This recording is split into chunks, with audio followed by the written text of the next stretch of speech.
बिस्मिल्लाहिर्रहमानिर्रहीम।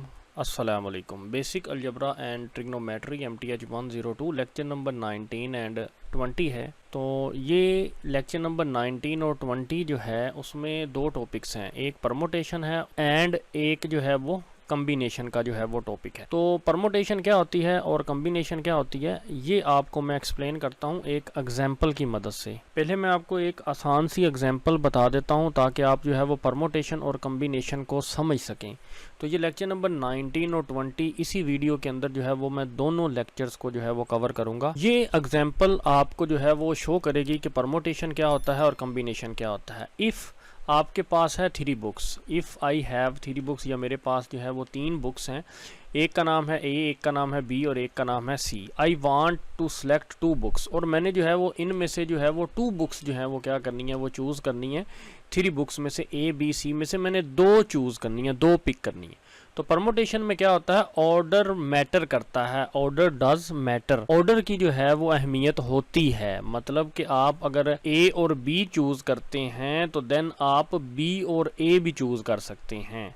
मतलब ये ऑर्डर की जो है वो अहमियत है कि ए बी और बी दो डिफरेंट जो हैं वो अरेंजमेंट्स हैं। तो यहाँ पे अगर आप बात करते हैं तो टोटल बुक्स हमारे पास 3 हैं, तो इसलिए n 3 है, और जो हमने चूज़ करना है वो आपके पास r है, तो हमने 2 बुक्स जो है वो चूज़ करनी है, तो इसलिए r हमारे पास 2 है। तो परमोटेशन का फार्मूला है आपके पास ये NPR is equal to n का factorial over n minus r का फैक्टोरियल। उसके बाद आप क्या करते हैं, n जो है वो हमारे पास था 3, हमने यहाँ पे 3 रखा, एंड r जो है वो 2 है तो वो रखा। आपको अगर ये वाला फार्मूला आता होगा, ये था फार्मूला NPR, अगर ऊपर वाली रकम है तो उसका फैक्टोरियल, एंड देन या आप इसको बटा कह सकते हैं या ओवर कहते हैं, तो n माइनस r का फैक्टोरियल नीचे है, तो ये वाला साइन क्या है, फैक्टोरियल जो है वो कहलाता है। तो ये फैक्टोरियल हम कैसे फाइंड करते हैं, तो ये आप कैलकुलेटर से फाइंड कर सकते हैं, नहीं तो इजी वे होता है फैक्टोरियल फाइंड करने का, वो भी मैं आपको जो है वो बता दूंगा। तो n की वैल्यू थी 3, हमने जो है वो यहाँ पे 3 पुट कर देनी है। r की वैल्यू जी थी हमारे पास, r की वैल्यू जो है वो हमारे पास 2 है, तो हम यहाँ पे 2 पुट कर देंगे। तो 3p2 का फार्मूला क्या है, ऊपर वाली रकम 3 का फैक्टोरियल और नीचे जो है वो 3 माइनस 2 का जो है वो फैक्टोरियल होगा। तो जब आप इसको सिंप्लीफाई करते हैं 3 का फैक्टोरियल होता है कि आपने 3 से स्टार्ट करना और 1 तक 3 मल्टीप्लाई 2 मल्टीप्लाई बाय 1 तक आपने जाके इनको मल्टीप्लाई करना होता है, तो आंसर आ जाएगा आपके पास 6 और 1 का फैक्टोरियल जो है वो 1 तक आपने जाना होता है, ये पहले ही 1 है तो 1 तक ही हमने जाना था, तो 1 का फैक्टोरियल 1 और 6 ओवर 1 जो है वो 6। मतलब परमोटेशन कितनी बनेगी, इसकी अरेंजमेंट 6 बनेगी। आपके पास 3 बुक्स हैं ए बी और सी, पहले ए बी फिर बी ए फिर ए सी फिर सी ए फिर बी सी फिर सी बी। मतलब कि अगर आपने ए बी और बी ए दोनों जो हैं ये अलग अलग अरेंजमेंट्स कहलाती हैं परमोटेशन के अंदर। तो यहाँ पे यही बात वाज़ेह करके लिखी हुई है, ऑर्डर डज मैटर, ऑर्डर जो है वो मैटर करता है यहाँ पे। देन अगर आप यही एग्जाम्पल यहाँ पे देख लें कि कम्बिनेशन में क्या होता है, ऑर्डर डज नॉट मैटर। यहाँ पे आपने ऑर्डर को जो है वो खातर में नहीं लाना, मतलब कि अगर आपने ए बी लिख लिया और फिर आप बी ए नहीं लिख सकते, ए बी और बी ए की अरेंजमेंट कम्बिनेशन में जो है वो सेम मानी जाती है। तो अगर हम वही एग्जाम्पल लें कि आपके पास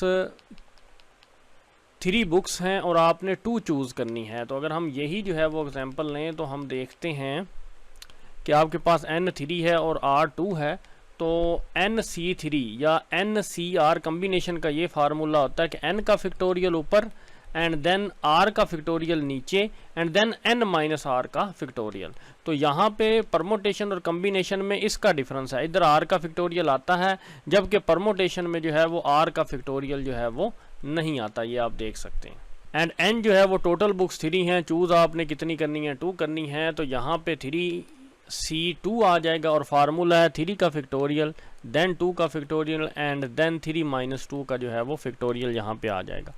3 का फैक्टोरियल वैसे ही 3 का फैक्टोरियल आप कैलकुलेटर से भी ले सकते हैं, 3 multiply by 2 multiply bye 1 and 2 का फैक्टोरियल जो है वो कितना होता है, 2 मल्टीप्लाई बाय 1, तो यहाँ पे 6 है और यहाँ पे कितना है 2 है, और 1 का फैक्टोरियल कितना होता है 1, तो इसलिए यहाँ पे 6/2 and 1 2 1s are 2 2 1s are 2 2 3s are 6, तो आंसर कितना आ जाएगा यहाँ पे एग्जैक्टली आंसर 3 आ जाएगा। तो कम्बिनेशन क्या होंगे, पहले ए एंड बी यानी ए और बी बुक चूज़ करनी है, फिर ए सी और फिर बी सी।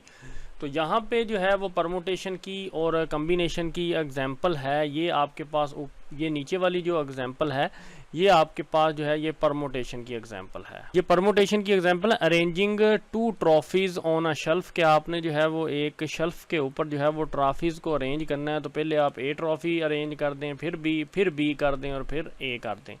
एंड अगर आप choosing 2 friends for a team, एक टीम के लिए आपने 2 फ्रेंड्स को चूज़ करना है, तो वो 2 ही कंसीडर होंगे। तो ये इसमें आप देखते हैं कि ऑर्डर डज नॉट मैटर, और इधर जो है वो ऑर्डर जो है वो मैटर कर रहा है।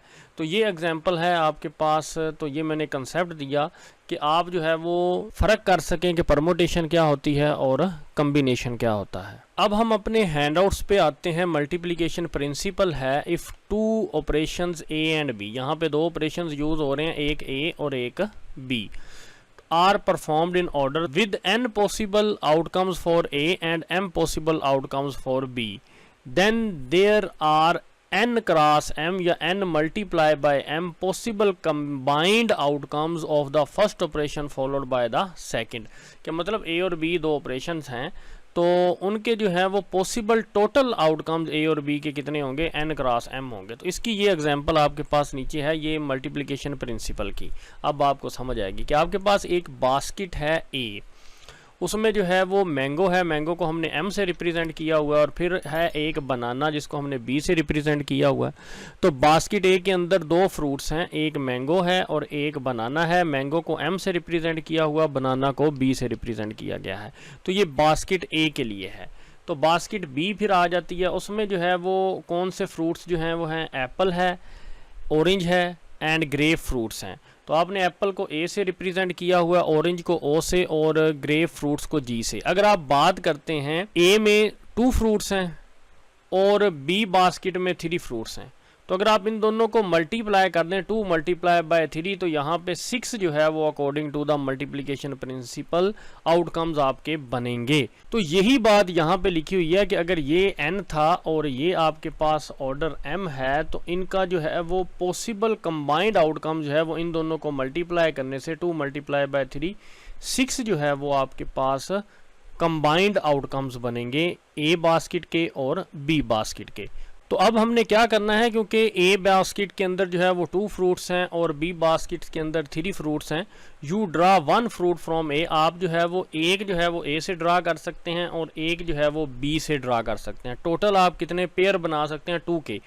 तो मैं सबसे पहले मैंगो का पेयर बनाऊंगा एप्पल के साथ, तो एम ए, ये आपके पास एम ए, फिर मैंगो का ऑरेंज के साथ तो एम ओ बन जाएगा, फिर मैंगो का ग्रेप फ्रूट के साथ तो एम जी बन जाएगा। फिर ये मैं पिक करूंगा बनाना और एप्पल तो बी ए बन जाएगा, फिर बनाना और ऑरेंज तो बी ओ बन जाएगा, फिर बनाना और ग्रेप फ्रूट्स बी जी बन जाएगा। तो टोटल आपके पास कितने बनेंगे, 6, क्योंकि 2 फ्रॉम ए और 3 फ्रॉम बी था, तो यहाँ पे आप 2 और यहाँ पे आप 3 फ्रूट्स थे, तो यहाँ पे भी यही लिखा हुआ है कि इनको मल्टीप्लाई करने से 2 multiply by 3 is equal to 6 आ जाता है। तो टोटल आउटकम्स कितने होंगे आपके पास, 6 होंगे। Difference between permutation and combination, ये मैंने आपको एग्जांपल के जरिए भी बता दिया कि दोनों में क्या फ़र्क है। Both are ways to count the possibilities, दोनों पॉसिबिलिटीज़ को जो है वो काउंट करती हैं, but the difference between is whether order matters और नॉट। डिफरेंस यही है कि ऑर्डर मैटर करता है या नहीं करता। कंसीडर अ पोकर हैंड, अगर आप देखें ए 5 7 10 और के है, is the same hand as, तो देन जो है वो के 10 7 5 एंड ए है। अगर तो कार्ड का जो है वो अरेंजमेंट जो है वो ऑर्डर जो है वो मैटर करता है, तरतीब जो है वो मैटर करती है या नहीं करती, तो देन जो है वो आपने जो है वो अगर यस तरतीब मैटर करती है तो हम डील कर रहे हैं परमुटेशन को, अगर तरतीब मैटर नहीं कर रही तो हम जो है वो डील कर रहे हैं कम्बिनेशन को। मैंने आपको बुक्स की एग्जांपल दी कि आपके पास 3 बुक्स हैं, ए बी सी, आपने 2 पिक करनी है। अगर तो जो है वो अरेंजमेंट जो है या ऑर्डर जो है वो मैटर करता है तो देन वो परमोटेशन है, अगर वो मैटर नहीं करता तो वो कम्बिनेशन है। तो आपको वो फार्मूलाज जो हैं वो दोनों याद होने चाहिए, परमोटेशन का और कम्बिनेशन का। ये आपके पास परमोटेशन का फार्मूला है, इसको किसी पेज के ऊपर लिख लें, और ये आपके पास जो है ये कम्बिनेशन का फार्मूला है, इसको भी आप किसी पेज के ऊपर राइट कर लें। देन ये आपके पास एक रूल है, सबसे पहले हम इस फर्स्ट रूल को पढ़ेंगे और इस रूल की एग्जांपल जो है वो ये है आपके पास, तो वो रूल पढ़ेंगे और फिर उसकी एग्जांपल को समझेंगे। To arrange an distinct object in a row, एक रो के अंदर हमने जो है वो एन डिस्टिंक्ट ऑब्जेक्ट्स को क्या करना है, अरेंज करना है। The number of different arrangement is an का फैक्टोरियल होगा। तो n का फैक्टोरियल क्या होता है, n into n minus one, n minus two, so on 3 multiply 2 multiply bye 1, क्योंकि हमने 1 तक मल्टीप्लाई करना होता है, क्योंकि हमने जो है वो n तक मल्टीप्लाई करना होता है। अब यहाँ पे एक बात है, अगर मैं इसको ट्रांसलेट करूँ उर्दू के अंदर, कि तरतीब देनी है आपने n मुख्तलिफ ऑब्जेक्ट्स चीज़ों को एक रो के अंदर। तो अब वो एग्जाम्पल जो है वो हम देखते हैं, तो फिर आपने क्या करना होता है, n का फैक्टोरियल लेना होता है। इस रूल को जो है वो हम उर्दू में ट्रांसलेट करते हैं, टू अरेंज के तरतीब देना n डिस्टिंक्ट मुख्तलिफ ऑब्जेक्ट्स को एक रो के अंदर। तो देन आप क्या फार्मूला अप्लाई करेंगे, n का फैक्टोरियल। चलें देखते हैं आपका आंसर जो है वो फिर n के फैक्टोरियल से आएगा। वो कहता है suppose you have 4 picture card, आपके पास 4 तस्वीरों वाले कार्ड हैं और एक के ऊपर A लिखा हुआ है, एक के ऊपर B लिखा हुआ है, एक के ऊपर C लिखा हुआ है, एक के ऊपर D लिखा हुआ है। तो चारों ये डिफरेंट ऑब्जेक्ट्स हैं। जो आपके पास n है वो n इज इक्वल टू 4 है, और ये जो चारों जो हैं ये डिस्टिंक्ट हैं यानी डिफरेंट हैं, और आपने इसको अरेंज करना है इन अ रो। तो आप जो है क्या करेंगे कि how many 4 letter words are there, तो कितने 4 लेटर वर्ड जो हैं वो क्रिएट होंगे। तो उसका फार्मूला है n का फैक्टोरियल। तो n यहाँ पे आपके पास 4 है, तो 4 का फैक्टोरियल कितना होगा, 4 multiply 3 multiply by 2 multiply bye 1। इनको जब आप मल्टीप्लाई करेंगे तो आंसर कितना आएगा आपके पास, 24 आंसर आएगा। नेक्स्ट ये रूल हम पढ़ते हैं, the number of different permutations of r objects. Different permutation एक ऑब्जेक्ट है r which can be made from n distinct object is given by. तो देन क्या होगा, तो ये मैं आपको यहाँ पे फार्मूला उसका राइट नहीं किया हुआ, तो देन हम क्या करेंगे वो हम सीखते हैं। फिर ज़रा यहाँ पे मैं आपको बताता चलूँ कि r ऑब्जेक्ट्स हैं और वो डिफरेंट हैं, r डिफरेंट ऑब्जेक्ट्स हैं और टोटल जो है वो ऑब्जेक्ट्स कितने हैं, वो n हैं। तो उसका फार्मूला बनेगा NPR, ये फार्मूला बनेगा, ऊपर NP परमोटेशन और R जो है वो नीचे। ये बात ज़रा जहन में रख। देन हम इसकी एग्जांपल जो है वो करते हैं। इसकी एग्जांपल ये है, आपके पास 8 रनर्स हैं, तो यहाँ पे टोटल रनर्स कितने हैं, 8। तो यहाँ पे जो है वो N आपके पास कितना हुआ, 8 हुआ। Are hoping to take part in a race but the track has only 6 lanes. तो 6 लेन्स हैं, जबकि आपके पास रनर्स कितने हैं, 8 हैं। इन हाउ मैनी वेज, कितने तरीके हैं, can 6 of the 8 runners be assigned to lanes. तो वो कितने तरीके होंगे कि आप 6 ऑफ द 8 रनर्स को असाइन करें लेन्स को। तो इसके लिए फार्मूला वही है 8p6। तो ये आपके पास 8 का फैक्टोरियल ओवर 8 माइनस 6 का फैक्टोरियल, सबसे पहले ये ऊपर वाला n का फैक्टोरियल, फिर n माइनस r का फैक्टोरियल। तो n यहाँ पे जो है वो 8 है और r यहाँ पे क्या है, वो 6 है। तो इसलिए जो है वो आप क्या करेंगे, 8 का फैक्टोरियल ओवर 6 का फैक्टोरियल। तो यहाँ पे ऊपर 8 का फैक्टोरियल वैसे ही आ जाएगा। 8 माइनस 6 कितना होता है, 2 का फैक्टोरियल। तो यहाँ पे हम लिख देंगे 2 मल्टीप्लाई बाय 1 और 8 का फैक्टोरियल आ जाएगा 8 multiply by 7 multiply by 6 multiply by 5 multiply by 4 multiply by 3 multiply by 2 multiply bye 1। तो यहाँ पे क्या हो जाएगा, इसको आप मल्टीप्लीकेशन करके सिंप्लीफाई कर सकते हैं। ये आपके पास कैलकुलेटर है, कैलकुलेटर से आपने इसको कैसे सोल्व करना है, ये वही कैलकुलेटर जो हर कंप्यूटर के अंदर होता है। आप जब पेपर देने जाएंगे तब भी आपको ये कैलकुलेटर अवेलेबल होगा। आप 8 दबा के यहाँ पे फैक्टोरियल का साइन दबाएंगे तो 8 का फैक्टोरियल आ जाएगा। तो डिवाइडेड बाय आप क्या करेंगे, 2 दबा के उसका फैक्टोरियल दबाएंगे, तो देन आप इज़ इक्वल टू का साइन दबाएंगे, तो ये आपके पास आंसर आ जाएगा 20160। तो ये आपने कैलकुलेटर से फैक्टोरियल ऐसे निकालना है, जैसे मैं आपको बता दूं 3 दबा के आप, ये फैक्टोरियल का साइन है, यहाँ पे फैक्टोरियल दबाएंगे तो 3 का फैक्टोरियल आ जाएगा 6। तो यहाँ पे है 1 का फैक्टोरियल आप लेंगे इज़ इक्वल टू, तो वो कितना होता है, वो भी 1 होता है। तो आप कुछ भी यहाँ पे जो है वो अप्लाई कर सकते हैं और देख सकते हैं। चलिए मैं यहाँ पे फिर आपको 0 लिख के और 0 का फैक्टोरियल बताता हूँ, तो वो कितना होता है, 1 होता है। तो ये आप कैलकुलेटर को इस्तेमाल करते हुए भी जो है वो अपना आंसर जो है वो निकाल सकते हैं। तो यही आपका आंसर आया था कैलकुलेटर में भी 20160। अब हमारे पास ये थर्ड रूल है, the number of different permutation of n objects of which p are identical. कुछ उसमें क्या है, सेम है। आइडेंटिकल का मतलब होता है सेम, एक जैसे, टू ईच अदर, एक दूसरे के साथ। And then q of the remainder are identical, और जो क्यू है जो वो रिमाइंडर आर आइडेंटिकल है। And r of the remainder are identical is, तो देन क्या होगा, देन ये एग्जांपल मैं आपको आगे समझाता हूँ कि इस तरीकाकार को आपने कैसे जो है वो, इस रूल को कैसे जो है वो सॉल्व करना है अगर इस टाइप की परमुटेशन आपसे पूछी जाएगी। अब ये हमारे पास एग्जांपल है रूल 3 की, find the number of distinct permutations of the letter of the word MISSIPPI। तो अगर आप total number of letters count करते हैं तो 1 2 3 4 5 6 7 8 9 10 एंड 11 है। तो आपने यहाँ पे क्या लिखना है, टोटल नंबर ऑफ लेटर्स, तो यहाँ पे 11 का फैक्टोरियल होगा। तो अब आपने क्या करना है, पहले आप काउंट कर लें एस को, एस कितनी टाइम्स आया, 2 2s are 4, तो नीचे क्या आ जाएगा 4 का फैक्टोरियल। देन क्या आ जाएगा, अगर आप एम को देखें तो m 1 टाइम आया, वो आप लिखें ना, जो 1 टाइम आया उसको आप इग्नोर कर दें। फिर i को काउंट करें तो i 1 टाइम, देन यहाँ पे 2 टाइम, देन जो है वो 3 टाइम एंड देन 4 टाइम। तो देन फिर आप क्या करेंगे, यहाँ पे 4 का फैक्टोरियल लिखेंगे क्योंकि i भी जो है वो कितने टाइम्स आया, 4 टाइम आया। उसके बाद p को काउंट कर लें तो p जो है वो अगर आप देखें तो यहाँ पे कितने टाइम्स आया, 2 टाइम्स आया, तो इसलिए आप नीचे क्या लिख देंगे, 2 का फैक्टोरियल। जो 1 टाइम आया वो आप नहीं लिखेंगे। टोटल जितने नंबर्स हैं या लेटर्स हैं वो ऊपर आप लिख देंगे एंड डिवाइडेड बाय जो जितनी दफ़ा रिपीट हो रहा है वो उतनी दफ़ा नीचे जो है वो उसका फैक्टोरियल लिख देंगे।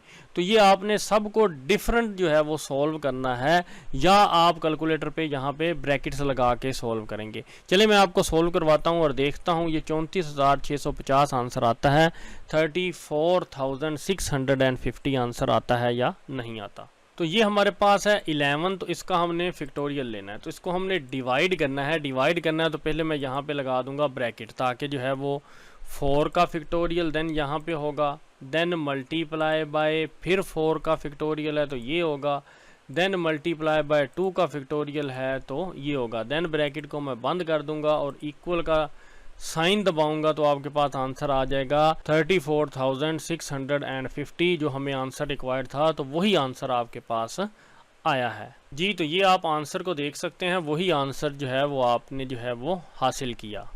नेक्स्ट हमारे पास ये रूल है, to arrange n objects in a line in which r of the objects to have to be together we have r का factorial into n minus r plus 1 का फैक्टोरियल। तो ये आपके पास परमुटेशन होगी। तो ज़रा गौर से देखें, तो आपको जब एग्जाम्पल में आप आएंगे तो आपको यही बात समझ आएगी। चलें इसकी एग्जाम्पल जो है वो सॉल्व करते हैं कि 5 peoples A B C D and E are arrange randomly in a line. तो लाइन के अंदर तो यहाँ पे फिक्स कर दिया है उसने किसको, find the possible permutation when A और B जो है वो are next to each other. तो ये आगे पीछे होंगे, इनको आप अलग नहीं कर सकते। A और B एक दूसरे के आसपास होंगे, नेक्स्ट टू ईच अदर। तो इसलिए यहाँ पे टोटल अगर आप देखें n 1 2 3 4 5, n आपके 5 है और r आपके पास क्या होगा, यहाँ पे 2 होगा, क्योंकि इनको आपने जो है वो नेक्स्ट टू ईच अदर रखना है। तो इसका फार्मूला वो है, दोबारा आप वहां पे देख लें तो ये प्रॉपर फार्मूला है r का factorial into n minus r plus 1 का फैक्टोरियल। तो हम जो है वो यही फार्मूला यहाँ पे लगाएंगे, r का factorial into n minus r plus 1 का फैक्टोरियल। तो अगर आप गौर करें r यहाँ पे है 2, तो यहाँ पे आप आएगा 2 का फैक्टोरियल इनटू n कितना है आपके पास 5 माइनस r कितना है आपके पास 2 एंड +1 एंड देन यहाँ पे फैक्टोरियल आ जाएगा, इज इक्वल टू 2 का फैक्टोरियल एंड 5 - 2 3, 3 + 1 4 का फैक्टोरियल। तो आप इसको मल्टीप्लाई करेंगे 2 का फैक्टोरियल एंड मल्टीप्लाई बाय 4 का फैक्टोरियल। तो आपने इस तरीकाकार को नहीं करना जैसे मैंने करवाया, सिर्फ इस फार्मूले की मदद से आपने क्वेश्चन को जो है वो सॉल्व करना है।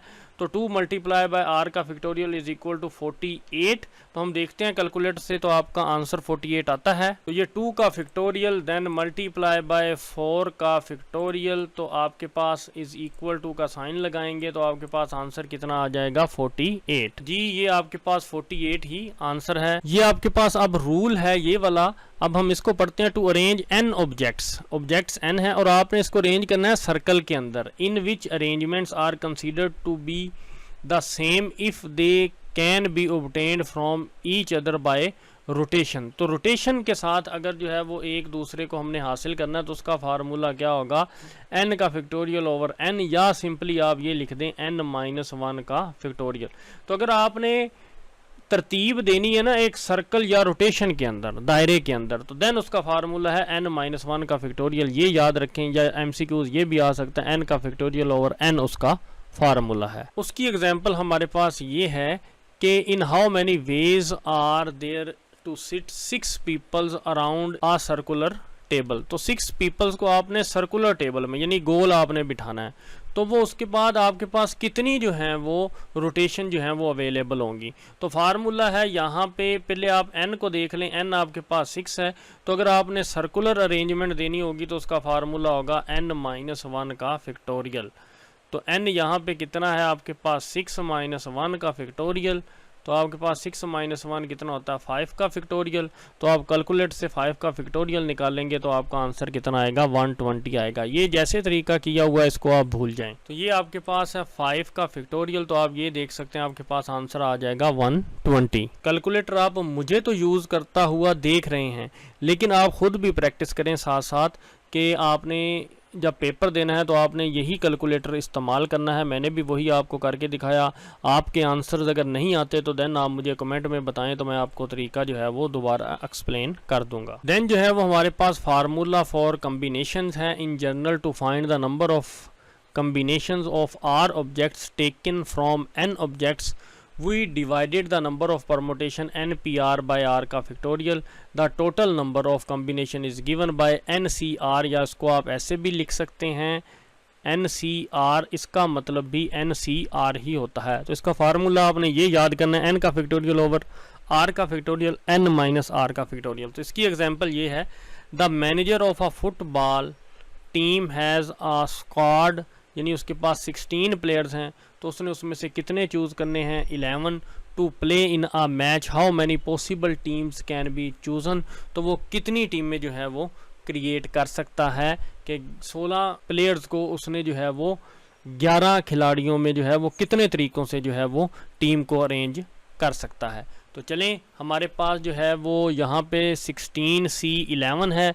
तो यहाँ पे आप ये देख सकते हैं 16 का फैक्टोरियल ओवर 11 का फैक्टोरियल एंड 5 का फैक्टोरियल। ये कैसे आया मैं यहाँ पे आपको एक्सप्लेन कर देता हूँ कि आपके पास n जो टोटल प्लेयर थे वो 16 थे और जो आपने चूज़ करने थे वो 11 थे, तो इसलिए फार्मूला लगेगा 16C11।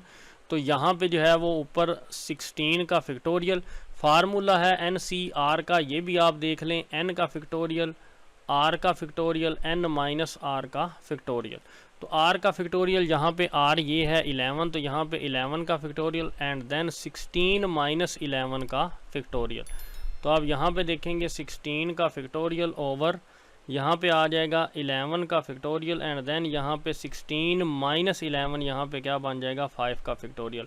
इसको आपने ब्रैकेट में लिखना है जब आपने कैलकुलेटर यूज़ करना है। तो अब हम देखते हैं कैलकुलेटर यूज़ करते हुए कि हमारा आंसर 4368 आता है या नहीं आता। तो ये आप वैल्यूज़ को एक दफ़ा नोट कर लें, 16 का फैक्टोरियल ओवर 11 का फैक्टोरियल एंड 5 का फैक्टोरियल। मैं फिर बता दूं, इन दोनों नीचे वाली वैल्यूज़ को आपने ब्रैकेट में रखना है, नहीं तो आपका आंसर गलत आएगा। 16 का फैक्टोरियल डिवाइडेड बाय, आप ब्रैकेट लगाएंगे, फिर आप लिखेंगे 11 का फैक्टोरियल मल्टीप्लाई बाय 5 का फैक्टोरियल, फिर आप ब्रैकेट को बंद करेंगे, फिर आप इक्वल का साइन दबाएंगे तो ये आपके सामने आपका आंसर है 4368। तो ये आप चेक कर सकते हैं कि ये आपका आंसर जो है वो कैलकुलेटर की मदद से यही आया 4368। उम्मीद करता हूँ कि ये आज का लेक्चर आपको समझ आ गया होगा।